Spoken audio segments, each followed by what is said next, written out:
Scott Studio. Hey, what's up, everybody? George here from Scott Studio. Hey, thanks for joining me here on YouTube. Today, we are doing a piano lesson with George, and we are learning about how to play a C major arpeggio. Now, you might say, why in the world is that important? Well, I'm going to answer that for you in just a minute.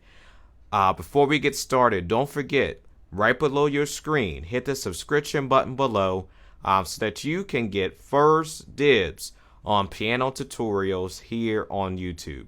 Thank you so much.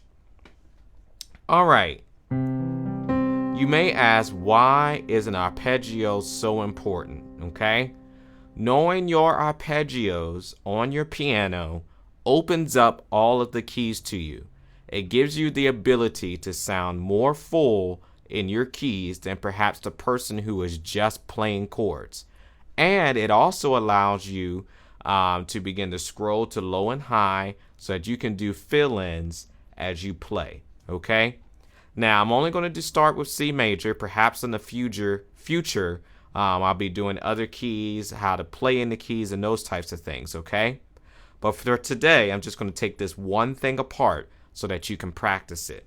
Okay, now let's start with the C major chord. Perhaps you don't even know how to play that. So I'm going to stop here and show you that quickly, okay? Now, C is to the left of every single two black keys, okay? So if you're starting here or here, it's fine. But for the sake of this video, I'm going to be starting from middle C. So middle C is always in the middle of your piano or your keyboard, okay? So C is here, all right? A C chord is C, E, and G. That's how you play a C chord, okay? Now, as you know, since C is here and this is a C chord, this is also a C chord, okay? So if I know that, and these C's are all here, how can I connect all of the C's? That's through arpeggios, okay? So I know that this is a C major chord, C, E, G. I'm going to break it apart.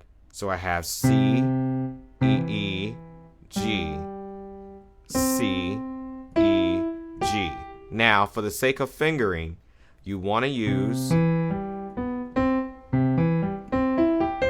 your ones, your twos, and your threes. All right, I know when we did the chord, we did it like this. You got your 1, your 3, and your 5 finger. But since we're going to be moving across the keys, we want to set ourselves up to move easily. So we're going to augment the fingers that we were using. So we have C, E, G. Move your thumb under. Thumb goes under to get to the next C. E, G, thumb moves under, C. And you can keep going. All right?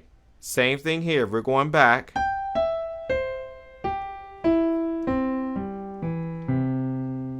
Okay? So you have your 3, your 2, your 1, and it crosses over to the G. Okay? Doesn't sound like much, right? But if you have your sustain pedal, so if it's a piano, it's the one all the way to the right. If you have a keyboard and it's hooked into sustain, it's just that one pedal on the floor. I want you to press that down and do the exact same move. C.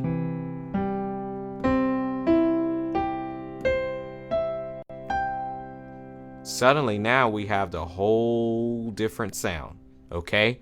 Now, when you hear pianists scrolling up and down, they often use this skill for whatever chord they're on, okay? So now let's talk about another way you can do it. So we have, okay? Now we can scroll out the C major chord and move up and down as well. This is another way. This is not necessarily arpeggio, but this is another way you can sound more full, okay? So we have, and I'm just quickly scrolling C, E, and G. Okay, now doing E, G, C. This is an inversion. So I have 1, 3, 5. I'm sorry, 1, 2, 3. Now I got 1, 2, 5, G, C, E, okay, C, E, G, E, G, C, okay. So I have fingers 1, 2, 3, 1, 2, 5, 1, 2, 4, then back to 1, 2, 3, 1, 2, 5. Okay, so I have 1, 2, 3, 1, 2, 5, 1, 2, 4. If you can remember that formula, 1, 2, 3, 1, 2, 5, 1, 2, 4. Okay, and that just pattern just repeats. Now if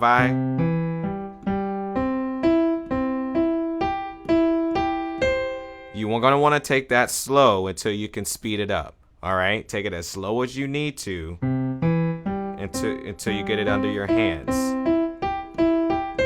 Now, if I go quickly now and I put my pedal so you can see the end result.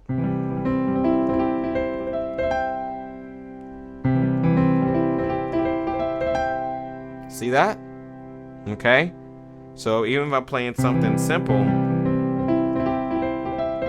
I could do it as a fill or as an ending, okay? And that's how they break down that skill, okay?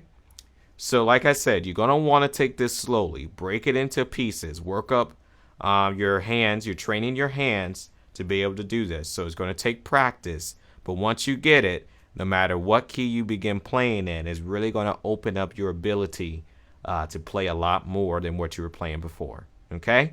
Again, George here from Scott Studio. Thanks for joining me here. Before you leave, make sure you subscribe to this channel. Also, we have other worship tutorials here on YouTube. We have Now Worship, which is soaking worship for those who are interested in that. All of that is on this channel, and the link to Now Worship is also in the description below. I hope you'll join me next time for your piano lesson. Again, George here from Scott Studio, and I will see you the next time. Scott Studio.